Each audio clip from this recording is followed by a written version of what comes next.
Class Struggles and the Collapse of Socialism in Mongolia, English Marxist, 2022. A Turbulent Beginning, and the Birth of a Republic, Mongolia's independence and its first time as a recognized entity since the Chagatai and the later Age of Khanates was declared during the 1911 Znhai Rebellion, when revolutionaries in exile and soldiers in the Chinese army overthrew the Qing dynasty, ending nearly 7,000 years of monarchy and the Mandate of Heaven, turning China proper into a nationalist republic under Dr. Sun Yat-sen, and an era of warlordism in the subsequent provinces. Mongolia had been a vassal state of China, whose citizens had been the victim of a dictatorship of nobility and Buddhist clergy which were paid in tributes in order to keep that status, which can only have a condition comparable to feudal Albania and Tibet under the Dalai Lamas. In the following December in 1911, the Russian army had claimed and occupied Outer Mongolia with the pretext of protecting the Russian consulate in Riga.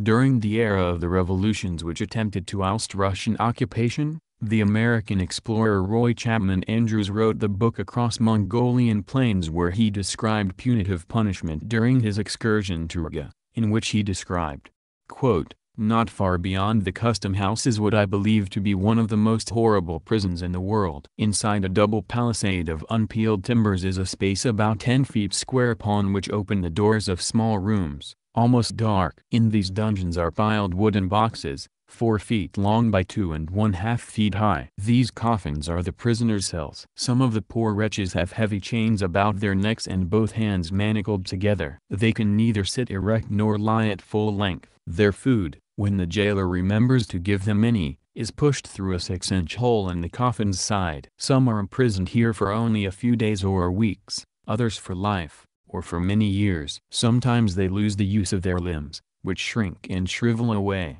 The agony of their cramped position is beyond the power of words to describe. Even in winter, when the temperature drops, as it sometimes does, to 680 degrees below zero, they are given only a single sheepskin for covering. How it is possible to live in indescribable filth, half-fed, well-nigh frozen in winter, and suffering the tortures of the damned, is beyond my ken. Only a Mongol could live at all. The prison is not a Mongol invention. It was built by the Manchus and is an eloquent tribute to a knowledge of the fine arts of cruelty that has never been surpassed." End quote. R.C. Andrews, Across Mongolian Plains, New York, 1921, Gutenberg Press, p. 81. The Russian whites, under Baron von Ungern Sternberg, were initially welcomed by the Mongols for their dislodging of the Chinese occupation, but the sheer brutality of white oppression eventually turned the Mongols against their new occupiers. Footnote: The Mongolian People's Republic, Dr. Suraya Amin Bashu, Center of Central Asian Studies, University of Kashmir, Srinagar, India, p. 46. End of footnote. And allowed Mongol revolutionaries, led by Sukh-Batar and the Bolsheviks, to form an alliance to aid with their national liberation from the whites. Sternberg's rule was characterized as, quote, eliminationist anti-Semitism, monarchism, mystical Christianity, militarism, a variety of Tsarist, Western Asianism, and an imperialism that drew at once on Eastern and Western, Tsarist traditions. And all of the elements worked together with a predictable logic. Jews were socialists. They had caused the revolution. Therefore they had to be destroyed.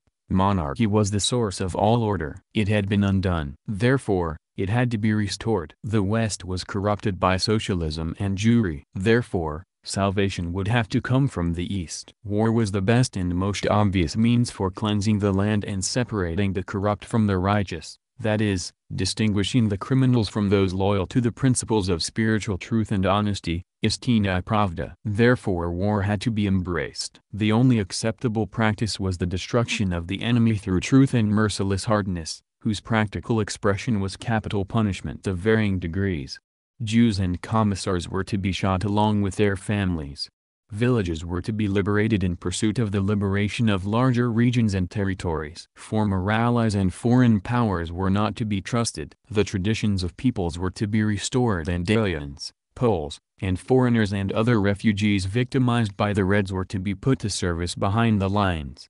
End quote. William Sunderland, Baron Ungern, Toxicosmopolitan, Cincinnati, 2005, pages 14 to 16. upon being ousted by revolutionary forces in Siberia in 1921, and the victory of Sukh-Batar's revolution in 1922, the Mongolian People's Republic was officially proclaimed. Mongolia became the second ever socialist state in the world. The Sukh-Batar, Dogsum, and Inadinamar administrations strictly forbade any former title holders, private capitalists, and monastic clergymen the right to vote.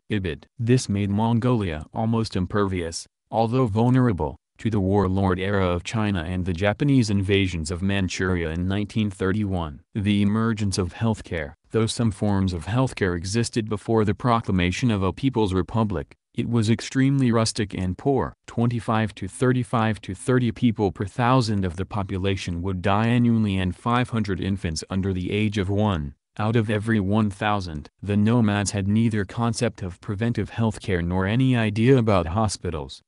Medicine was administered by the monasteries and was based around mysticism and religion. With financial and technical assistance from the Soviet Union, the first doctors had begun with qualified assistants, and hospitals had arrived by October 1925. The provision of free, qualified medical services to all citizens was carried out by a wide network of clinical, combined and specialized hospitals that provide both inpatient and outpatient treatment and services at home. The rapid development of the various forms of free qualified medical services available to all citizens and the creation of favorable conditions from the sanitary epidemiological point of view, had resulted in a considerable improvement in the basic demographics of the nation.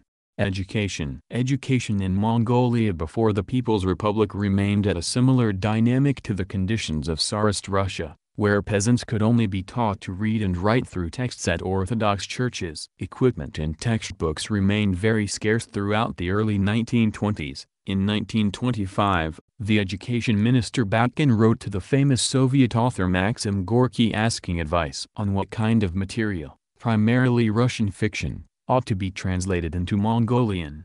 Gorky replied, quote, "As far as I can judge about the soul of the Mongol, from the books I have read about Mongolia, I think that your people would benefit mostly by the advocacy of the principle of activity. Europe owes all that is beautiful and worthy of respect by other races precisely to its active attitude to life. I think that the biographies of such personalities as the men of science Pasteur and Faraday, as Franklin, Garibaldi and others would be useful.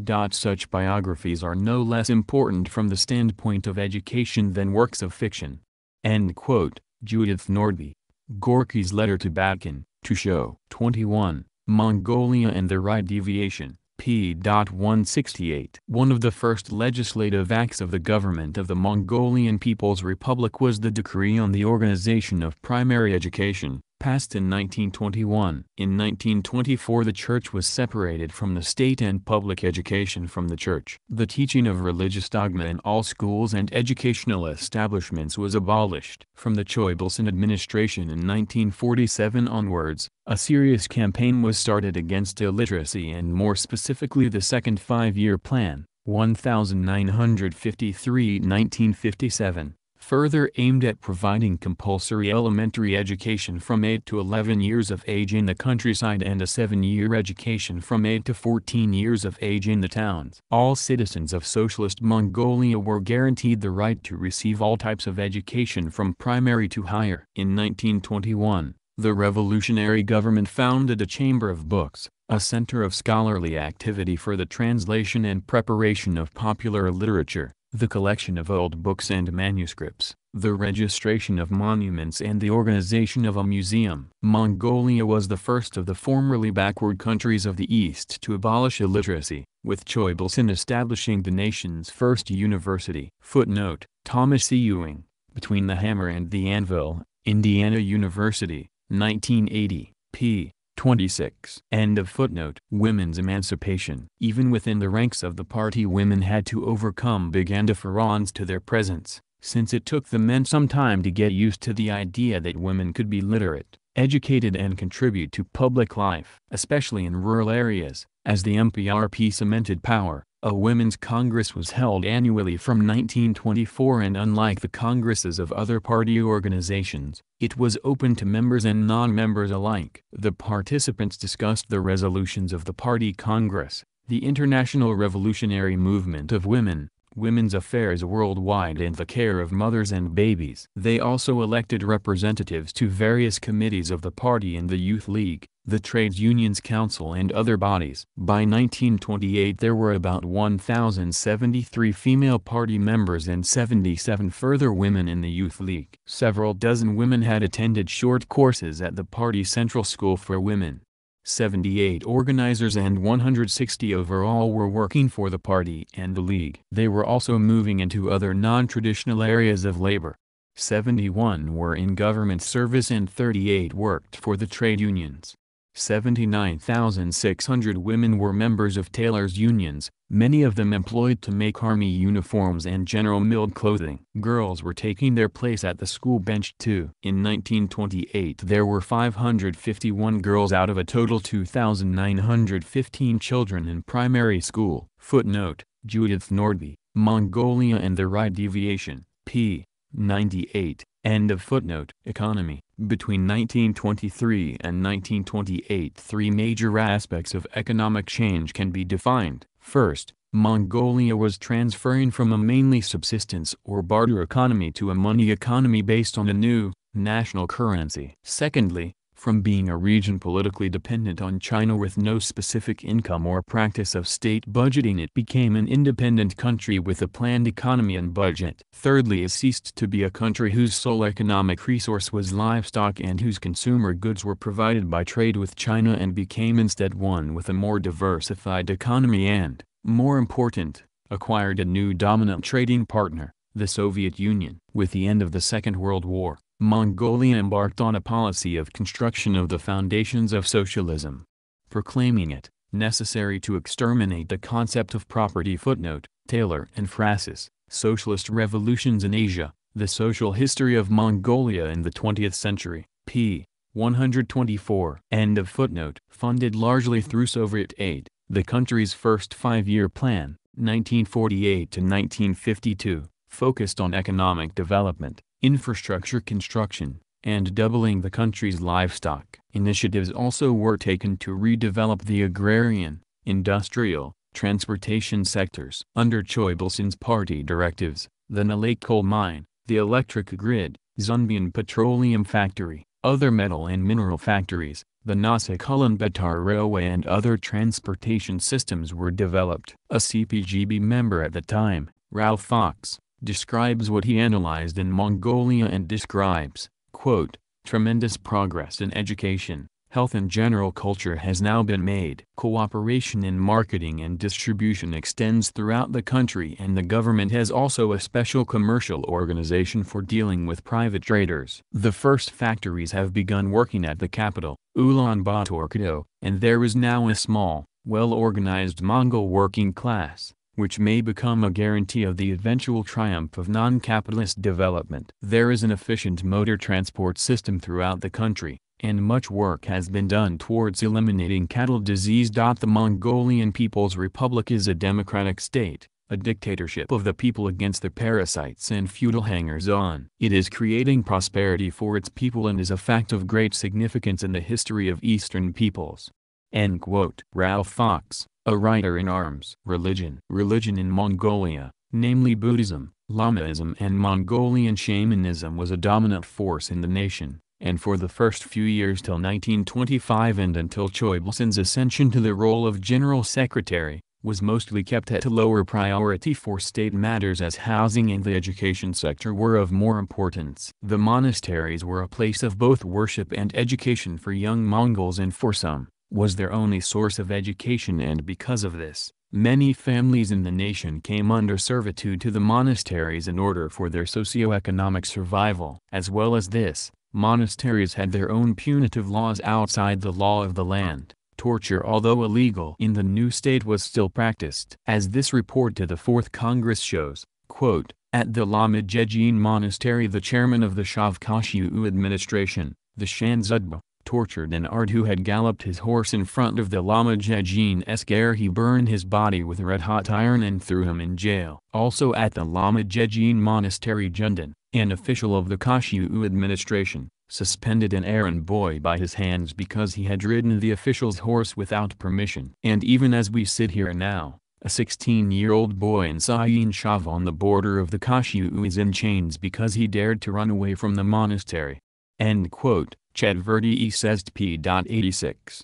Three classes of lamas were officially defined in a decree of May 1925. High lamas included Qutagts and Kuvlgans and also senior monastic and Shav administrators. In the middle group were ordinary lamas who had passed their examinations and taken vows, the Gavjanjevsh. The lower lamas were the disciples and lama servants who waited on halls, prepared food and engaged in other menial tasks because their families were too poor to support the cost of full admission to the monastery. Because the middle group were seen as unstable, having the opportunity to rise further in the hierarchy, some writers speak only of higher and lower lamas. The reasons for attempting to set one group of lamas against another was not simply to attack the power base of religion. The party and government were also anxious to make use of the huge reserve of manpower in the monasteries and tried to draw some of this pool into the general labor market.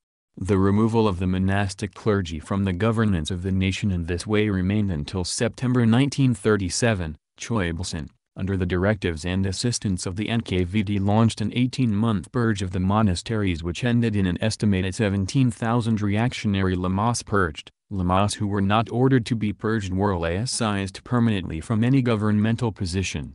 Internationalism. Mongolia's ties with the USSR had increased considerably since the original 1921 Friendship Treaty, and the Soviet government gave financial aid, practical assistance and favorable trade conditions. The embassy which the Mongolian government established in Moscow presented an opportunity for Mongolian diplomats to meet representatives of other states and in practice to enjoy fruitful, if informal, relationships with a number of Western European countries. Footnote: Judith Nordby, Mongolia and the Right Deviation, p.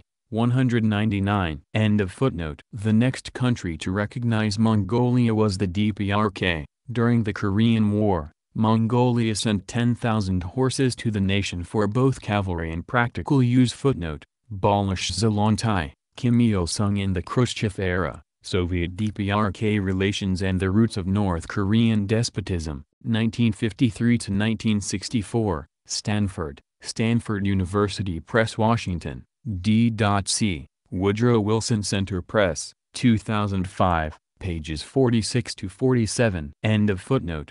And helped bring up 400 war orphan children by 1960. Footnote. This footnote is in Mongolian. It is an article called "It Doesn't Matter If the Cat is Black or White. It is Important to Catch a Mouse." End of footnote. Recognition was then followed by the government of the People's Republic of China in 1949 following the renewal of the Sino-Soviet alliance. Thereafter, diplomatic relations were established with Albania, also in 1949, and with Poland and other Eastern European countries in 1950.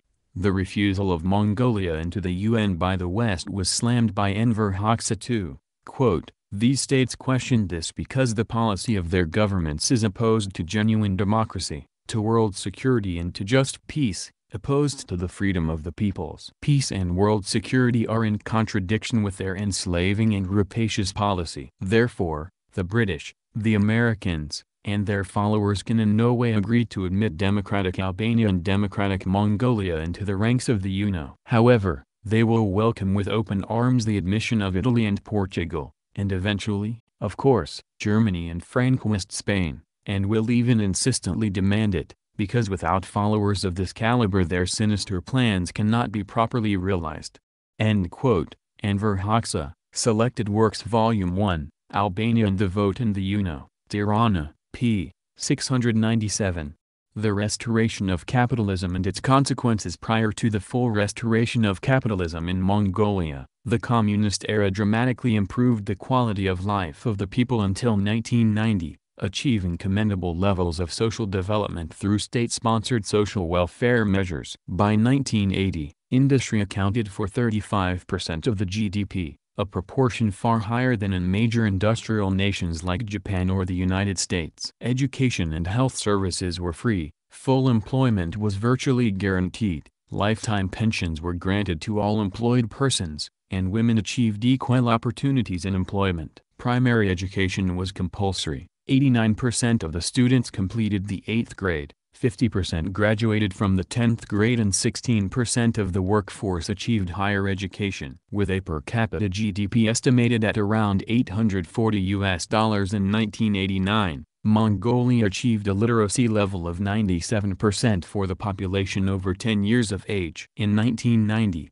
it had 88.8 medical personnel and 119.5 hospital beds per 10,000 population. Nutritional standards, at 2,800 to 2,900 calories per day per capita, which was more than adequate compared with other middle-level countries. With a life expectancy of 60 years for males and 62.5 years for females. Footnote: IBRD/World Bank, Mongolia, toward a market economy, Washington, D.C., 1992. End of footnote. The consequent economic and social effects were catastrophic, with the economy registering a decline of around 50% from 1990 to 1996. Production in the large-scale industries dropped from 90 to 95% capacity, utilization to 30 to 35%. Almost all major industries became technically bankrupt. Workers were paid in devalued currency carrying about 5% of the former value. Pensions became valueless,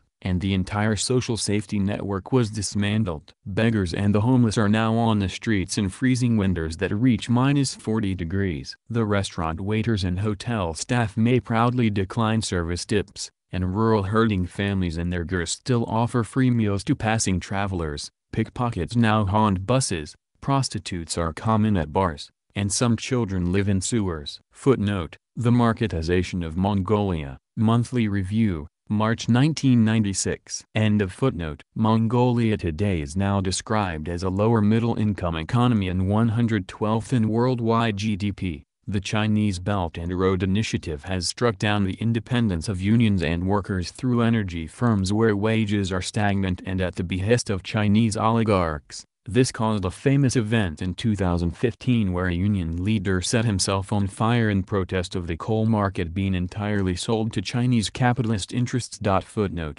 Asian News, Mongolia union leader sets himself on fire to protest sale of coal industry to China. 2015. End of footnote. With its economy dwindled by its neighbors and the restoration of capitalism, the state of Mongolian proletarians remains dire, with the need for revolution ever more constant.